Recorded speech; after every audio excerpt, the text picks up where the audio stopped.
একদম কমপ্লিট। এর সঙ্গে তোমরা ধনেপাতার বড়া দিয়ে খেও, একদম শীতকালটা জমে যাবে।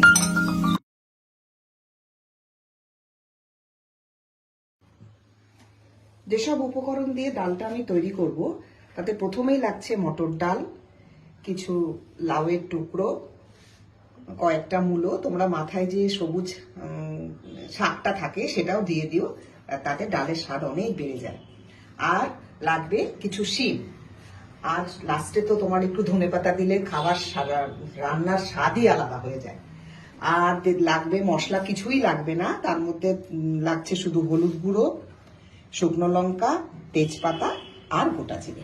এবার আমি মটর ডালটাকে সেদ্ধ করতে বসাচ্ছি, আর সঙ্গে সঙ্গে আমি সমস্ত সবজিগুলো এই ডালের মধ্যে দিয়ে দিচ্ছি।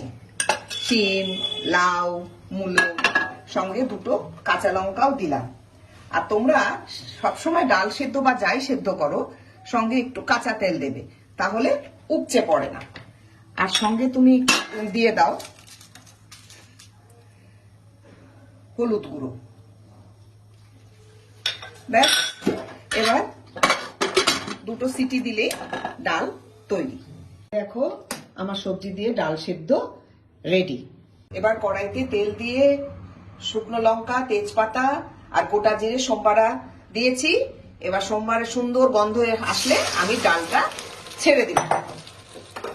ডালটা আমার হয়ে এসছে, এবার একটু ধনেপাতা কুচি দিয়ে নামিয়ে নেব। আমার সবজি দিয়ে মটর ডাল একদম রেডি। তোমাদের কেমন লাগলো কমেন্ট করে জানিয়ে দিও।